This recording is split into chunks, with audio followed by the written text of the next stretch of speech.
Palestinian resistance movement Hamas has warned Tel Aviv to meet the demands of hunger-striking prisoners in Israeli jails. The armed wing of Hamas gave Israel a 24-hour deadline to respond to the demands of Palestinian prisoners.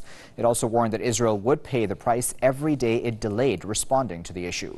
Over 1,500 Palestinian inmates launched a hunger strike on April 17th to protest against their ill treatment and dire conditions inside Israeli prisons. The protest is being led by Marwan Barghouti, a senior figure in Fatah movement. Palestinians have been staging rallies on a daily basis since then in show of solidarity with prisoners.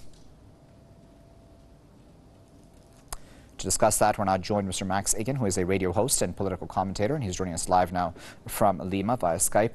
Mr. Igan, what do you make of this warning that Hamas has issued to Israel that it should, within 24 hours, heed prisoners' demands? Well, look, the thing is, what is Hamas going to do about it? And if Hamas does do something about it, who is going to suffer the retaliation from Israel? That's the problem. You know, we see Hamas trying to make a stand for these prisoners, and ultimately, like you say, they're led by someone who is actually from Fatah. So why isn't Abbas making more noise about this, and why isn't the international community making noise about this? That's the problem. You know, Hamas can do what it wants, and it can threaten all it wants, but really any action it takes against Israel will simply be construed by Israel as terrorism. It'll be painted that way by the Western media, and the people in Palestine will suffer more.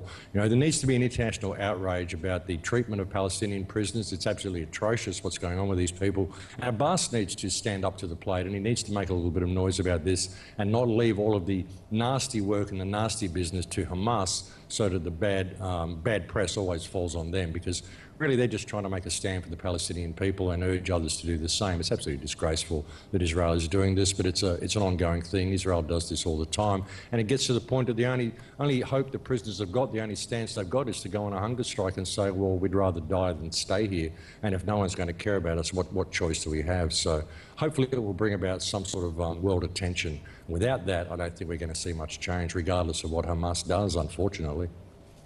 I'm glad you mentioned Abbas, Mr. Igan, because, you know, many people say that Abbas is actually worried about his political future, considering, as you said, Marwan Barghouti is a member of Fatah, and he's you know, threatened by Barghouti's rising political star. That's what many people are saying. That's behind the scenes. Abbas wants this to be over with as quickly as possible because he doesn't want his reputation to take more of a hit. How much of a factor do you think that is in this? And that's kind of a lame thing to be doing for a leader of the Palestinian Authority, isn't it?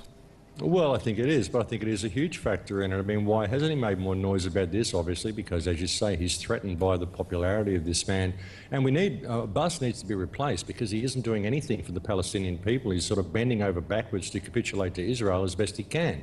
And he always has done this. I mean, he's more of Israel's representative to keep the Palestinian people under control. That seems to be the moves of Abbas. And he would be very, very threatened by this individual.